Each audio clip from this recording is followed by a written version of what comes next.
Gênese no lar, Evangelho no coração. Manhã do dia 17/7/2020. Agradecendo a Deus pelo dom da vida, pelas oportunidades de trabalho, de estudo, de renovação, ao nosso Mestre Senhor Jesus, pelo devotamento, pela entrega, pelo amor, pela sustentação, pela presença, ao benfeitor espiritual que nos acompanha para e passo, nesta manhã nos abraçando, felizes nos encontramos para iniciarmos mais uma etapa da nossa jornada. Que o Evangelho da manhã proporcione mais um instante de bênçãos para todos que aqui se veicularem. Agradecemos aos espíritos que se aproximam nesse momento, necessitados de carinho, de amizade, de forças, que eles se sintam bem, em paz, face ao nosso desejo sincero de aprender e servir cada vez melhor. Que sejamos inspirados e fortalecidos para, com sabedoria, colocarmos em prática o que será nos oferecido agora. Queridos amigos, Gênese no lar. Todo homem tem uma missão. Mensagem desta manhã. Vamos abrir o Evangelho segundo o Espiritismo no capítulo 17, intitulado Sede Perfeitos. Allan Kardec disponibiliza, como nota introdutória dos comentários e mensagens que foram partes do conjunto desse capítulo,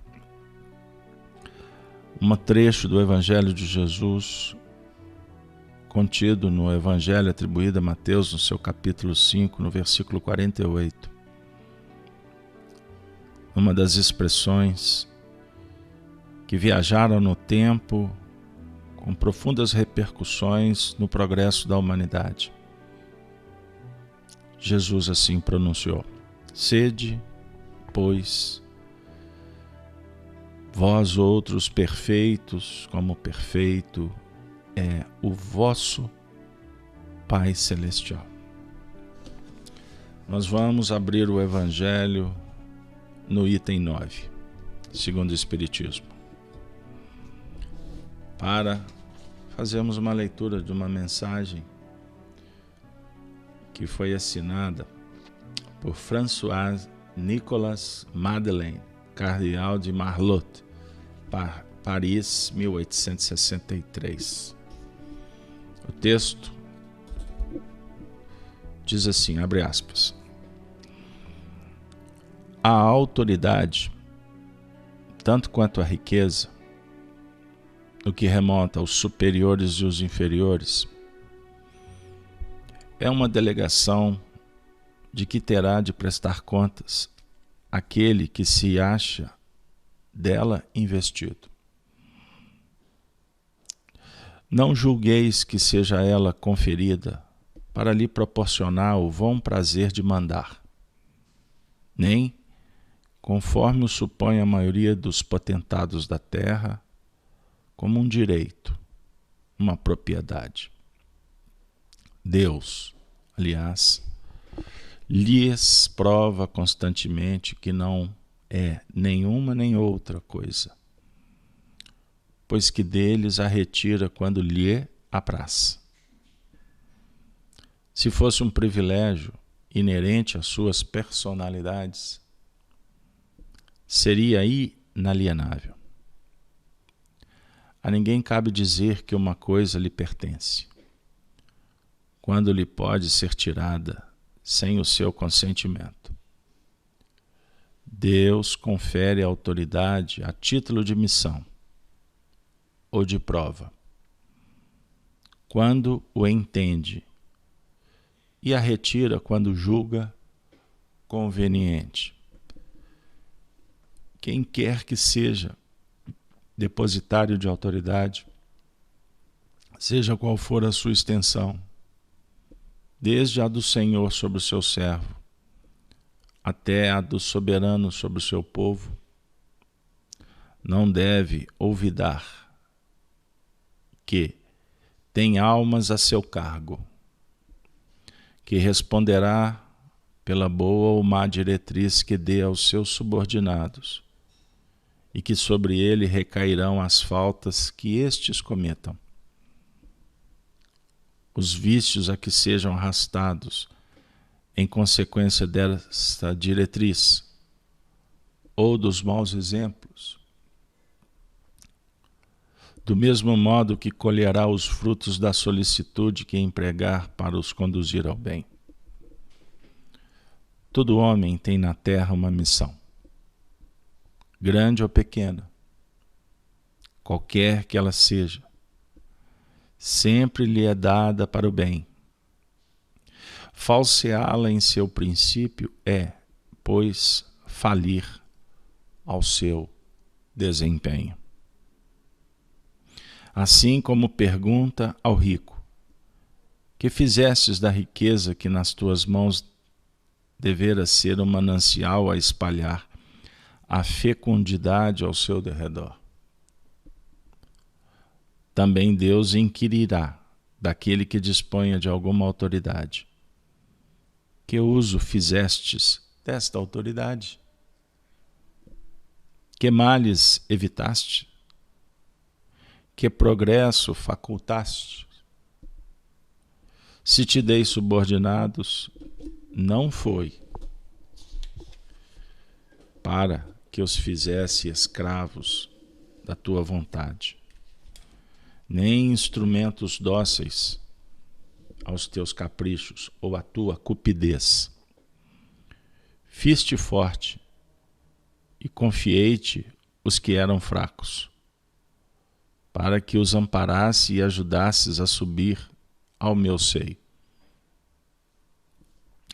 O superior que se ache compenetrado das palavras do Cristo, a nenhum despreza dos que lhe estejam submetidos, porque sabe que as distinções sociais não prevalecem às vistas de Deus. Ensina-lhe o Espiritismo que, se eles hoje lhe obedecem, talvez lhe tenham dado ordens, ou poderão dar-lhe-as mais tarde, e que ele então será tratado conforme os haja tratado, quando sobre eles exercia autoridade. Mas, se o superior tem deveres a cumprir, o inferior de seu lado também os tem, e não menos sagrados. Se for espírita, sua consciência ainda mais imperiosamente lhe dirá que não pode considerar-se dispensado de cumpri-los, nem mesmo quando o seu chefe deixe de dar cumprimento aos que lhe correm, porquanto sabe muito bem não ser lícito retribuir o mal com o mal, e que as faltas de uns não justificam as de outrem. Se a sua posição lhe acarreta sofrimentos, reconhecerá que sem dúvida os mereceu, porque provavelmente abusou outrora da autoridade que tinha, cabendo-lhe, portanto, experimentar a seu turno que fizera, sofressem os outros. Se vê forçado a suportar esta posição, por não encontrar outra melhor, o Espiritismo lhe ensina a resignar-se, como constituindo isso uma prova, para a sua humildade, necessária ao seu adiantamento. Sua crença lhe orienta a conduta e o induz a proceder como quereria que os seus subordinados procedessem para com ele, caso fosse o chefe. Por isso mesmo, mais escrupuloso se mostra no cumprimento de suas obrigações, pois compreende que toda negligência no trabalho que lhe está determinado redunda em prejuízo para aquele que o remunera e a quem deve ele o seu tempo, os seus esforços. Numa palavra, solicita-o o sentimento do dever, oriundo da sua fé, e a certeza de que todo afastamento do caminho reto implica uma dívida que cedo ou tarde terá de pagar. Gênese no lar, favorecendo o nosso encontro conosco mesmo. Jesus, certa feita, disse, conforme a descrição do Evangelho de João, no seu capítulo 5, no versículo 24 e 25.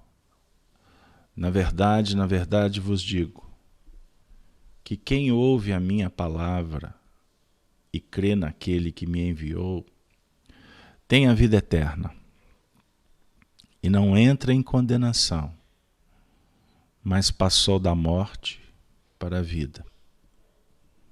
Em verdade vos digo que vem a hora, e agora é, em que os mortos ouvirão a voz do Espírito de Deus, e os que a ouvirem viverão,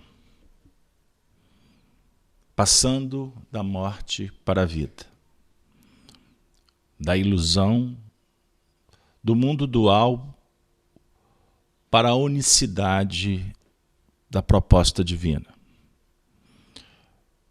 Vibrar em faixas superiores, perceber o pulsar do coração e o universo vibrátil,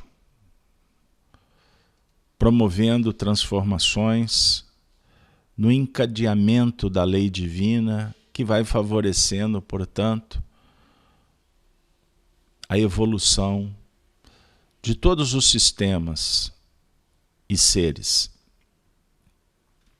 Deus concede ao homem oportunidades. Inteligência suprema, causa primária, criou o universo e seus filhos. Oferecendo recursos, cabe a estes compreender a importância do Pai, os seus ensinamentos e a busca em aplicá-los, honrando os princípios norteadores que brotam de seu coração, a definir a busca incessante da perfeição, do amor, da bondade, da felicidade, pelos caminhos operacionalizados pela caridade. Todo homem tem uma missão. Compete a cada um compreendermos a tarefa, corroborando com a reflexão sobre a autoridade. Sugerimos aos amigos debruçarem sobre uma lição belíssima do livro Harmonização, ditado pelo professor Emmanuel, através do médium Francisco Xavier, onde vamos nos deparar com uma mensagem intitulada Autoridade. O texto aqui só cita a autoridade no Evangelho segundo o Espiritismo. Emmanuel ajuda quando diz que a cada um é concedido poder para que desenvolvamos a autoridade. A autoridade é uma conquista pessoal. pautada no esforço, no estudo, na aplicação, aonde se desenvolve habilidades, a sabedoria, o que vai irradiar com o tempo um magnetismo específico, cada um segundo suas obras. Portanto, a autoridade, para ficar mais claro o texto, ela é uma conquista de cada um. Agora, o poder ou encargo, o texto é muito claro. Deus nolo concede. A vida oportuniza que exerçamos esse poder como uma circunstância de trabalho para que a gente possa atingir as metas. Bem-aventurado aquele que estuda a sua tarefa, que verifica o projeto, consciente que para se atingir os objetivos são necessários compreender os princípios. Sob o ponto de vista espiritual, princípios de vida, virtudes, ideais. Costumamos nos deparar com a ignorância de um mundo dual, onde muitos emitem opinião, discursam brilhantemente, mas sem muita profundidade, sem conhecimento da história, sem observância das ciências que favorecem um raciocínio mais elaborado. Então é muito fácil pegar uma informação e apresentá-la com um ar presunçoso de doutorado. Mas o que se observa é que as contradições dos discursos caracterizam a ausência de conteúdo que possa perpassar as sendas da filosofia, da ciência ou da religião natural. Se faltar um desses ingredientes, qualquer proposta será limitada, talvez capenga, para não dizer cega. Estamos na Terra com uma tarefa bem definida. Conforme o texto do Evangelho nos apresenta, todo homem tem na Terra uma missão. Grande ou pequena, qualquer que seja ela, sempre lhe é dada para o bem. Falseá-la em seu princípio é, pois, falir ao seu desempenho. Se ficarmos apenas nesta frase, poderíamos debater longamente. Porque, naturalmente, seremos chamados para verificar quais são as nossas tarefas. Conjunto delas: pai, mãe, filho, cônjuge, tutelado, empregado, patrão, companheiro social, participante, em todos os setores, nós temos algo a realizar. Isso é muito especial, porque dá sentido à vida e desautoriza qualquer fuga que empreendemos como escapismos sofisticados para não realizar o que nós nos propusemos. Olha que especial, o Espiritismo nos fala que reencarnamos com um planejamento de vida. E quando formos mergulhar mais um pouco na lição, possivelmente quando voltarmos para a pátria espiritual, verificaremos que uma encarnação é apenas um item de muitas laudas que precisamos estudar e cumprir. Com isso, eu posso concluir aqui com vocês que esta encarnação é conectada com a anterior e com a vida futura. Pode ser que você esteja com um desafio agora,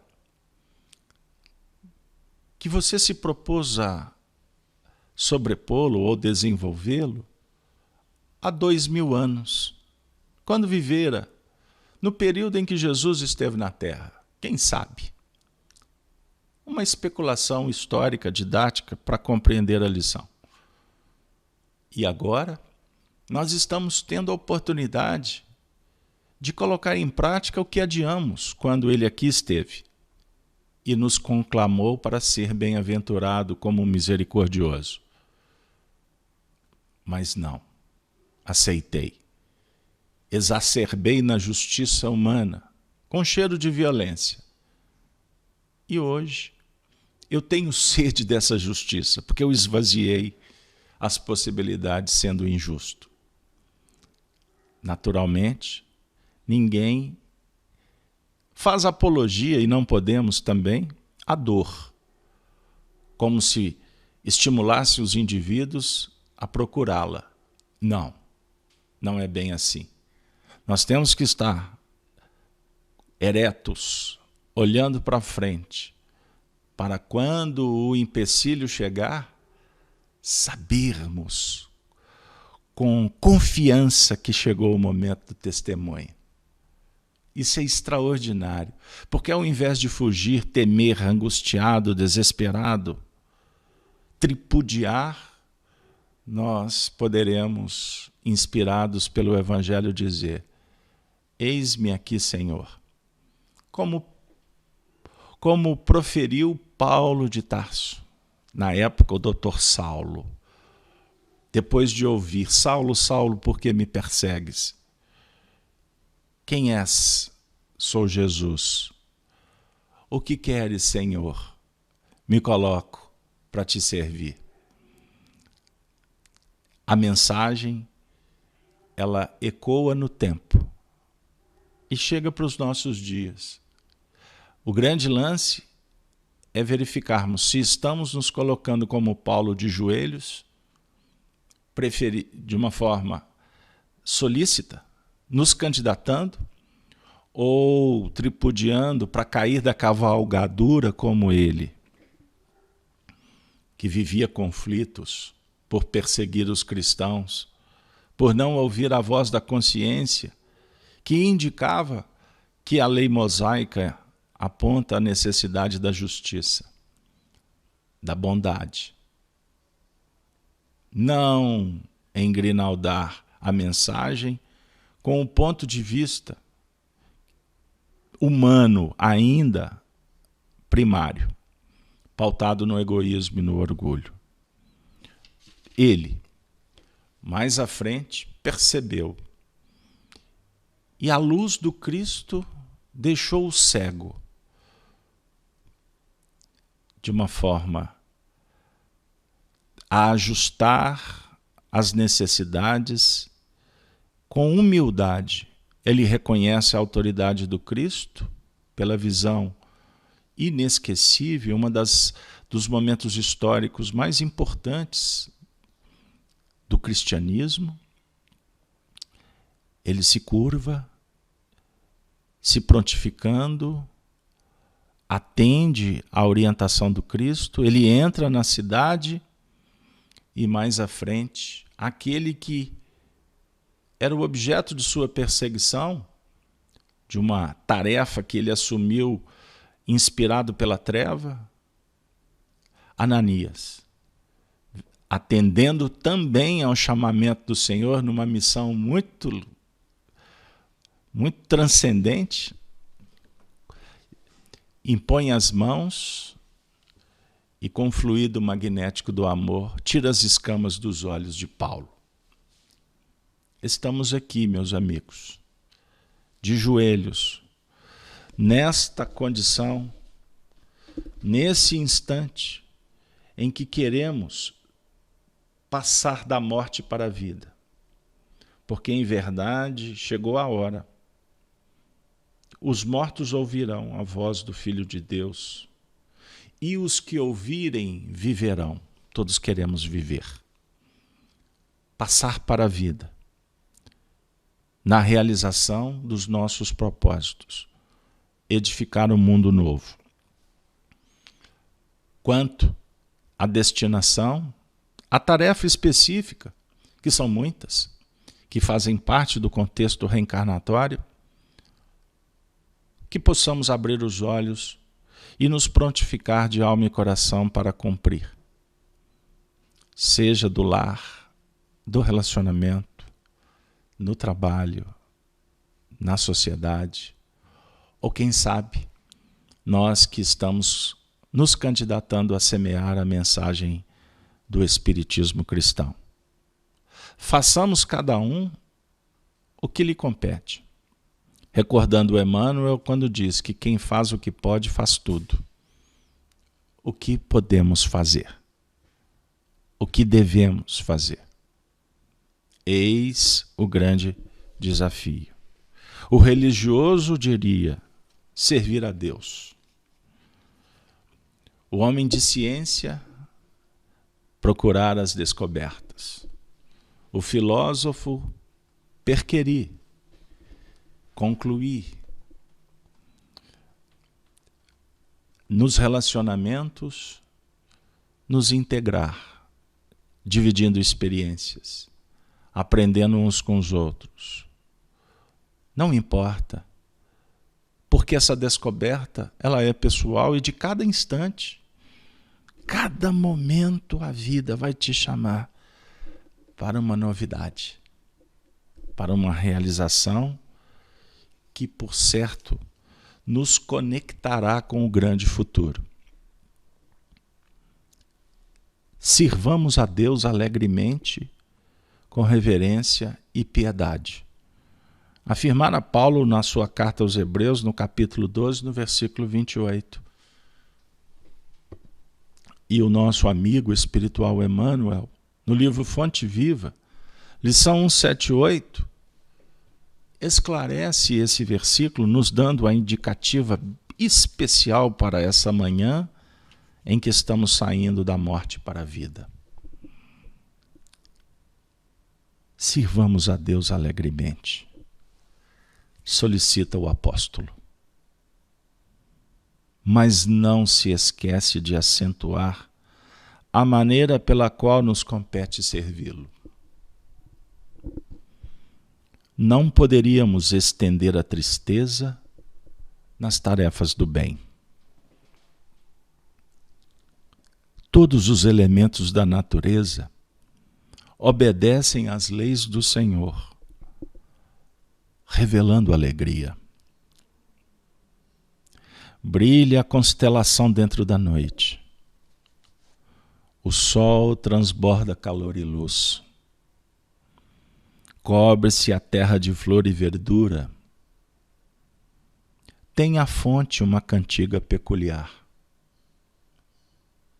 Entoa o pássaro melodias de louvor. Não seria justo, pois, trazer ao serviço que o Mestre nos designa o pessimismo e a amargura. O contentamento de ajudar é um dos sinais de nossa fé. Entretanto, é necessário que a nossa alegria não se desmande em excessos, nem ruído inadequado, nem conceitos impróprios, nem palavras menos dignas, nem gargalhadas que poderiam apenas sugerir sarcasmo e desprezo. Sirvamos alegremente, com reverência e piedade. Reverência para com o Senhor e piedade para com o próximo. Não podes pessoalizar o todo misericordioso para agradá-lo, mas podemos servi-lo diariamente na pessoa dos nossos irmãos de luta. Conduzamos assim o carro de nosso trabalho sobre os trilhos do respeito e da caridade. E encontraremos em nosso favor a alegria que nunca se extingue. Nas notas da alegria cristã, encerramos o nosso encontro recordando de uma passagem na vida daquele que foi eleito o mineiro do século, Chico Xavier. Quando jovem, em plena intensidade de suas tarefas no Espiritismo, divulgando as notícias da vida, certa feita, o seu pai, Sr. João Cândido Xavier, perguntou para ele, seu filho querido: Chico, você podia perguntar para o seu guia, Emanuel? Eles ficam chamando ele de Emmanuel, mas para mim esse nome é para gente metida, rica. Pergunta para o Manuel, se Jesus voltasse à Terra, qual seria o seu nome? Chico deu um sorriso, achou aquela pergunta inteligente, mas engraçada. Disse: papai, como assim? Não, eu quero saber, Chico. Afinal de contas, vocês não falam que os espíritos voltam, então Jesus vai voltar. E se ele voltasse, qual seria o nome? Aí o Chico pensou, Emmanuel não estava presente. Chico pensou, virou para o pai e falou assim: papai, olha, eu vou responder com os meus parcos recursos, com a minha insignificância diante da magnitude de sua pergunta. Mas, papai, tenho para mim que, sendo Jesus o pão para os famintos, o remédio para os doentes e o cobertor para os que sentem frio, se Jesus voltasse à Terra, papai, ele só poderia ter um nome. O nome dele seria Alegria. Boa Nova Evangelho dialoga com as virtudes do bem, com a justiça divina, com a esperança no futuro. Em síntese, com a alegria do bem, da luz, que promove paz para os corações. Gênese no Lar se despede com a saudação dos cristãos dos primeiros tempos. Ave Cristo.